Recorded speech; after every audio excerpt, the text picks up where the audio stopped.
Assalamualaikum Bres, selamat datang kembali di Guru Gembel Channel.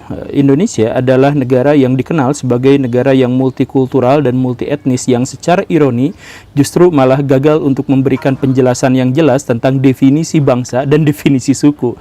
Kita itu kan sering menyebutkan bahwa ada suku Jawa, suku Sunda dan sebagainya, yang itu sesungguhnya menyalahi konsensus. Kenapa? Karena yang dimaksud dengan bangsa itu adalah sekelompok masyarakat yang memiliki budaya yang berbeda dengan bangsa lain, yang memiliki kekhasan. Budaya yang dimaksud itu apa? Di antaranya adalah bahasa yang berbeda, sistem ilmu pengetahuan yang berbeda, adat yang sangat berbeda. Dan karena itu maka Jawa itu bukan suku tetapi bangsa. Karena dia sudah memiliki bahasa dan tata aturan yang lain-lain yang membedakannya dengan suku bangsa yang lain. Demikian pun dengan Sunda, Batak, Ambon dan sebagainya. Lalu suku itu apa? Nah, suku itu Simbolon, Nasution, itu suku. Kenapa seperti itu? Karena yang dimaksud dengan suku itu adalah unit kecil dalam bangsa yang menganggap bahwa mereka berasal dari satu keturunan yang sama, berasal dari satu leluhur yang sama. Demikian. Nah, tetapi kenapa bangsa Indonesia sekarang menjadi agak kebingungan untuk bisa mendefinisikan hal yang semacam ini? Karena founding father kita sejak awal memang berusaha untuk menciptakan satu kesatuan agar menjadi salah satu legitimasi bagi kesatuan bangsa ini. Seperti itulah. Tapi ya saya pikir memang enak kayak gitu ya. Jadi kita itu adalah konfederasi bangsa-bangsa. Tetapi di sini juga muncul sedikit masalah bahwa di antara sekian banyak suku bangsa di Indonesia, suku Jawa dan suku Sunda yang kalau digabungkan itu mencapai 60% dari total populasi Indonesia, itu ternyata memiliki beban historis bahwa mereka itu konon katanya berkonflik semula, bahwa mereka itu konon sejak awal bersaing dan sebagainya. Dan ini memunculkan fenomena-fenomena sampai zaman now.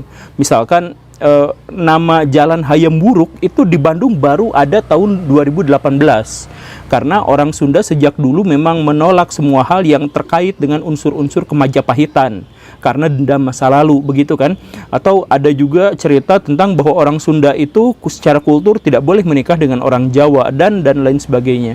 Nah, karena itu kita di sini akan menjelaskan, kita akan membuat sebuah perbandingan antara suku Jawa dan suku Sunda. Siapa di antara mereka yang memang layak untuk menunjukkan superioritas mereka kalau memang ternyata mereka ingin disaing-saingkan. Yuk kita mulai.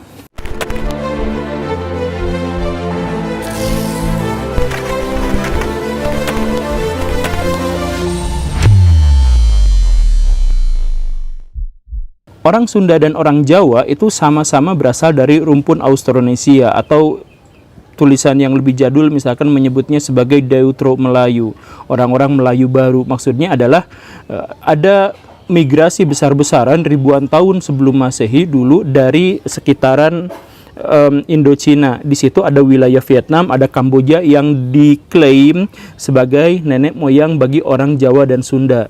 Ada yang menyebut Bakson Hwabin, ada yang menyebut Yunan dan lain sebagainya, pokoknya dari wilayah sekitar situ. Kemudian dari situ bermigrasi ke sebelah selatan dan akhirnya menciptakanlah suku yang namanya suku Sunda dan suku Jawa. Tetapi itu adalah satu teori, misalkan teori Heine Gelderen yang melihat migrasi itu dilihat dari gerabah-gerabahnya, atau Keren yang melihatnya dalam struktur bahasa. Tetapi ada juga teori yang lebih baru dari Stephen Oppenheimer yang meneliti DNA dan folklore masyarakat di Asia, yang menyebut bahwa justru sebaliknya, orang-orang Asia itu pada umumnya memang berasal dari Sundaland, dari Nusantara yang 11.000 tahun yang lalu ditenggelamkan. Karena tenggelam, maka orang-orang Sundaland itu menyebar ke seluruh dunia dan membawa serta folklore-folklore mereka. Tetapi bagaimanapun ceritanya, itu kita sepakati bahwa kita itu adalah rumpun Austronesia. Di antara teori-teori yang terverifikasi itu ada juga teori-teori yang terlalu liar.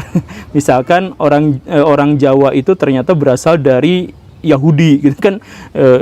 Jawa, Jau, Jew, Jews, Yahudi. Ya, ada yang seperti itu. Makanya Nabi Sulaiman itu katanya adalah bukan orang Yahudi, bukan orang Israel, tapi orang Jawa, gitu kan ceritanya. Makanya Candi Borobudur juga dibuat sama Nabi Sulaiman. Buktinya apa? Salah satu buktinya itu adalah Nabi Sulaiman namanya Sulaiman. Kan ada teori yang seperti itu. Ini bukunya yang ini. Pak Profesor lagi yang bikinnya. Kan orang-orang Jawa itu namanya Soekarno, Soeharto, Katmo. Ya makanya wajar kalau di sini namanya juga adalah Sulaiman gitu ya. Tapi kalau logika berpikirnya seperti ini, saya jadi menduga-duga jangan-jangan Superman itu bukan berasal dari Krypton. Ya, kita abaikan teori-teori itu. Ya, kita sekarang masuk ke dalam pembabakan sejarah. Dalam pembabakan sejarah, mana yang lebih awal, Sunda atau Jawa? Tentu saja adalah Sunda. Orang Sunda sudah memulai peradaban menulis mereka itu sejak abad ke-4 atau ke-5 Masehi. Ada prasasti yang ditulis oleh Raja Purnawarman yang menyebutkan bahwa dia adalah raja yang tinggal di Sundapura, di wilayah yang sekarang namanya Bekasi. Kemudian dia memerintah dengan sebaik-baiknya dan kemudian mengontrol wilayah-wilayah yang ada di sekitarnya dan seterusnya. Banyak sekali catat. Ada 7 prasasti di situ. Tetapi dalam naskah-naskah yang ditulis belakangan bahwa Raja Purnawarman itu bukan raja pertama dari Tarumanagara, dan Tarumanagara pun bukan kerajaan pertama di Jawa Barat. Ada yang lebih tua lagi. Jadi kalau kita lihat misalkan kakeknya Purnawarman itu namanya adalah Jaya Singhawarman. Dia adalah seorang India. Dulu dia tinggal di India, tapi kemudian ketika ada invasi dari Samudragupta, seorang raja besar di India, dia dikalahkan, dia kabur ke Jawa Barat. Kemudian di Jawa Barat dia bertemu dengan seorang raja dari kerajaan Salakanagara. Namanya adalah Dewa Warman ke-8. Nah, Dewa Warman ke-8 yang orang Sunda itu menikahkan putrinya dengan Jaya Singhawarman yang barusan berasal dari India. Dan kemudian dari anak situlah kemudian lahirlah kerajaan Tarumanagara. Jadi sistem politik orang Sunda itu ternyata dipimpin oleh setengah orang Sunda dan setengah orang India. Klaimnya seperti itu, tetapi klaim ini tidak terkonfirmasi oleh sumber-sumber yang lebih valid. Dan kalau misalkan kita menyebut lagi bahwa ternyata Dewa Warman ke-8 tadi itu yang merupakan mertua dari Jaya Singhawarman, itu juga leluhurnya adalah orang India, karena Dewa Warman ke-8 itu keturunan dari Dewa Warman I, dan Dewa Warman I itu adalah orang India yang menikah dengan putri dari penguasa Sunda yang namanya adalah Akitirem. Nah, ini Kang Diki itu orang Bandung juga. Kang Diki itu sering bikin cerita-cerita yang dibuat lebay. Jadi ketika dia melihat bahwa nenek moyang kita itu namanya Akitirem dan itu nggak keren, kemudian sama dia diganti namanya jadi Arkitirema. Sampai bikin seperti itu bahwa ini adalah kebudayaan yang sudah maju, namanya Lemuria, kontak dengan alien dan lain sebagainya. Jadi Akitirem yang asli lokal Indonesia jadi Arkitirema. Ya gak apa-apa sih, setiap orang mengajukan pendapat, penafsiran ya silakan aja, tapi itu pengikut-pengikutnya fanatik luar biasa sampai mengabaikan logika. Ya tapi sudahlah ya, ngomongin Arkitirema terus. Ya kita sekarang masuk ke orang-orang Jawa. Kapan orang Jawa memulai catatan tertulis mereka? Itu sekitar 660-an Masehi, di bawah raja yang namanya Raja Sanjaya. Siapa dia? Nah, dalam naskah-naskah Sunda justru disebut bahwa Raja Sanjaya itu adalah keturunan dari Purnawarman. Tetapi sekali lagi itu gak terkonfirmasi, walaupun itu masuk akal juga, karena namanya seorang raja itu pasti berasal dari keturunan Jawa pula. Ini hujan pagi-pagi padahal. Ya kita lihat aja apakah suaranya nanti mengganggu atau enggak ya. Kalau sangat mengganggu saya potong aja. Nah, tetapi walaupun orang-orang Jawa itu telat munculnya dibandingkan orang Jawa, tetapi kemudian sejak mereka muncul, mereka langsung mendominasi Nusantara. Misalkan sejak Sanjaya berkuasa, kemudian terjadi keributan dengan dinasti Sailendra, kemudian memindahkan ibu kota sampai ke Jawa Timur. Di Jawa Timur mendirikan kerajaan baru. Dari mulai Medang, kemudian Kahuripan, kemudian Kadiri, muncul Singosari, dan muncullah kemudian Majapahit. Negara-negara yang saya sebutkan barusan itu adalah negara-negara yang memenuhi buku-buku catatan sejarah kita. Kan seperti itu, karena orang-orang Jawa itu menjadi dominan sejak kemunculannya. Dia menguasai wilayah-wilayah di luar Jawa dan sebagainya. Di saat yang bersamaan justru orang-orang Sunda hilang dari peradaban. Kita tidak menemukan catatan baru tentang orang-orang Sunda sejak Purnawarman sampai 1 abad berikutnya. Jadi mereka itu seakan-akan hilang di telan bumi dan hanya ada catatan-catatan terkait dengan hal itu misalkan dari sumber-sumber luar. Bahkan kemudian wilayah-wilayah orang Sunda yang menghubungkan mereka dengan dunia luar itu diambil alih oleh kerajaan-kerajaan Jawa, khususnya dalam hal ini Demak.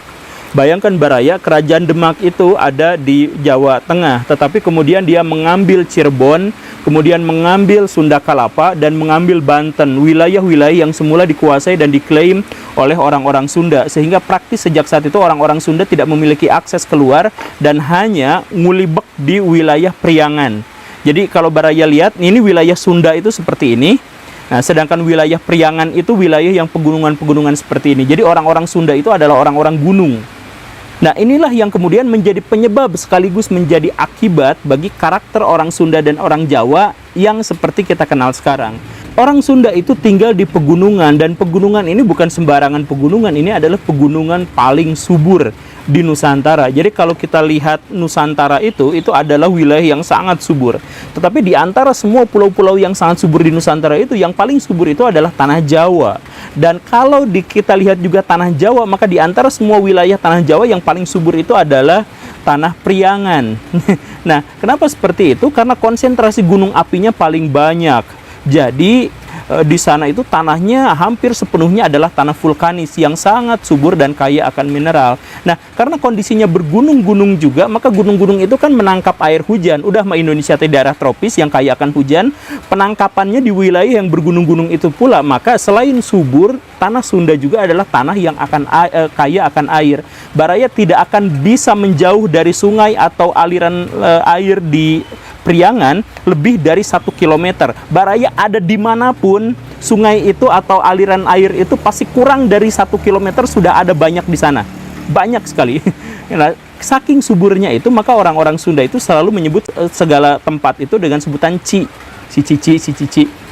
Nah, karena itu pula lah orang-orang Sunda itu adalah orang yang menjadi pemalas dan orang yang tidak pernah mau berinteraksi dengan bangsa-bangsa yang lain. Kenapa menjadi pemalas? Coba Baraya bayangkan. Sebelum kontak dengan orang Jawa, orang Sunda itu makanan pokoknya itu apa? Singkong. Bukan nasi ya, bukan nasi, tapi singkong. Jadi mereka itu kesenangannya berladang. Dan kalau Baraya nanam singkong, maka Baraya itu menjadi orang paling pemalas di dunia. Kenapa? Karena kalau mau makan, tanam tongkat tanam. Gak usah dikasih air, gak usah dipupukin, gak usah di apa-apa gitu ya. Tuh, nungguin aja tidur, rebahan gitu ya, 2 bulan, 3 bulan, pas bangun lagi, si singkong itu sudah bisa dipanen. Jadi sangat memudahkan. Tapi kalaupun tidak ada singkong, ada buah-buahan banyak, ada ikan di mana-mana, hewan-hewan liar di situ juga sangat banyak. Jadi orang Sunda itu sangat dimanjakan oleh lingkungan alam sedemikian, mereka itu tidak pernah mau pergi dari wilayahnya dan mereka malas untuk berinteraksi dengan suku bangsa yang lain. Seperti itu. Nah, buktinya apa? Mereka tidak mau berinteraksi dengan bangsa yang lain.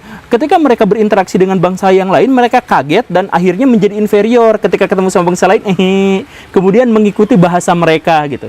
Makanya orang Bandung misalkan, itu daerah Sunda, tapi kalau misalkan orang sama orang baru ketemu menggunakannya bahasa Indonesia. Beda banget sama misalkan orang Jawa. Orang Jawa itu dimanapun mereka ketemu, mereka datang di Amerika, mereka berbahasa Inggris. Tapi ketemu sama orang Jawa yang lain, mereka ngomong pakai bahasa Jawa gitu. Kenapa? Karena mereka sudah terbiasa, mereka udah resisten terhadap bangsa lain. Jadi kan kalau orang-orang Jawa itu tinggal di wilayah dataran rendah, yang gunungnya sedikit, kan seperti itu. Karena itu ketika mereka mau makan, mereka struggle, mereka membutuhkan perjuangan yang jauh lebih besar daripada orang Sunda. Kan tadi orang Sunda itu cuma nancepin batang singkong, kemudian tunggu, gak usah diapa-apain, nanti bisa langsung dimakan. Orang Jawa bertani, artinya apa? Si tanah awalnya hutan harus dibabat, udah dibabat diratakan, dipastikan bagaimana caranya ada air bisa mengalir ke situ, diciptakanlah sistem irigasi, dan kemudian setelah itu pun nanam padinya harus diketahui gimana caranya, jaraknya berapa, nungguin musim dan sebagainya. Jadi untuk bisa makan, orang Jawa itu berpikir keras baru bisa makan. Orang Sunda tidak usah seperti itu. Makanya orang Jawa itu terbiasa untuk bersabar dalam menunggu, terbiasa untuk melihat celah, terbiasa untuk berpikir jangka panjang dan lain sebagainya. Dan ketika mereka misal berinteraksi dengan bangsa lain, mereka sudah terbiasa karena dataran rendah. Jadi banyak di antara mereka yang pekerjaannya adalah berdagang, kemudian berdagang antar pulau dan sebagainya. Karena itu orang-orang Jawa itu sudah terbiasa dengan bangsa lain. Karena sudah terbiasa, maka mereka tetap bisa berkomunikasi dengan bangsa lain, bisa bisa apa dan sebagainya, tetapi budaya mereka bisa sangat kuat. Dan masalah tempat tinggal ini juga lah yang membuat orang-orang Sunda itu menjadi pemalas, tapi cerdas. Seberapa pemalas dan seberapa cerdasnya orang Sunda itu biasa diceritakan dalam cerita Si Kabayan. Si Kabayan itu diceritakan orang paling suka rebahan di dunia, tapi otaknya cerdas, otaknya encer. Nah, ini adalah representasi daripada orang Sunda. Setidaknya mereka mengakui diri mereka itu seperti itu gitu. Saking malasnya mereka itu sampai gak mau nyebut F. Apa hubungannya? Kan gini Baraya, orang Sunda itu sedemikian cerdas sampai dia bisa melafalkan semua suku kata dari bahasa apapun. Dan mereka Kalau belajar bahasa Inggris, belajar bahasa Rusia, belajar bahasa apa, itu biasanya mereka sangat cepat. Kenapa? Karena mereka tidak bisa, karena mereka bisa menyembunyikan logat atau aksen. Orang Jawa medoknya kan susah dihilangkan. Orang Sunda itu bisa saja. Nah, tetapi saking pemalasnya mereka nggak mau menyebutkan huruf-huruf yang terlalu berat. Z itu mengeluarkan energi yang lebih besar daripada jet. Maka orang Sunda nyebutnya jet. Atau F itu mengeluarkan energi yang jauh lebih besar daripada F. Makanya orang Sunda menyebutnya F. Bisa nyebut F, tapi mereka malas aja, jadi F. Seperti itu saja. Jadi jangan dibilang orang Sunda itu nggak bisa, tapi orang Sunda itu nggak mau. Makanya begini, orang Sunda sama orang Jawa ikut program transmigrasi dari pemerintah. Wah, hujannya membesar lagi ya.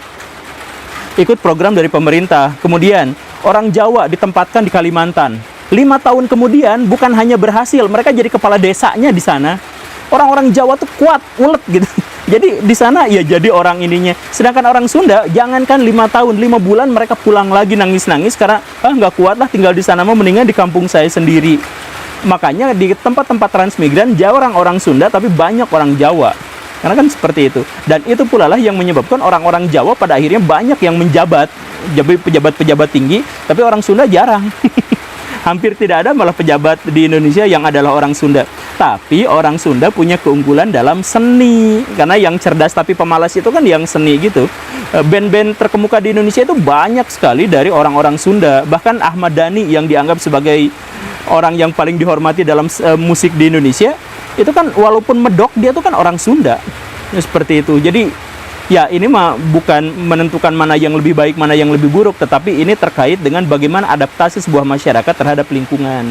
Jadi kalau orang Sunda karakternya seperti itu dan dianggap itu jelek, ya silakan rubah. Dan kalau orang Jawa seperti itu, ya kalau bagus silakan pertahankan, kalau jelek silakan rubah. Tapi pada prinsipnya kan karakter bangsa itu bebas nilai.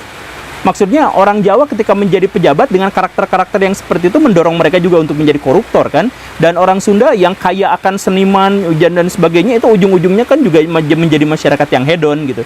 Jadi itu semua adalah terkait dengan nilai-nilai budaya masyarakat yang muncul sebagai proses adaptasi mereka terhadap lingkungan. Bukan dinilai mana yang lebih baik di antara mereka. Dan kita juga seharusnya memang tidak layak untuk menyebutkan budaya ini lebih baik daripada budaya itu dan sebagainya. Karena ini terkait berpulang pada apa yang membuat mereka menjadi seperti itu. Oke, barangkali itu saja, semoga dipahami dan semoga bisa diambil hikmahnya. Terima kasih karena sudah menyimak. Saya Guru Gembul, hujannya besar. Assalamualaikum warahmatullahi wabarakatuh.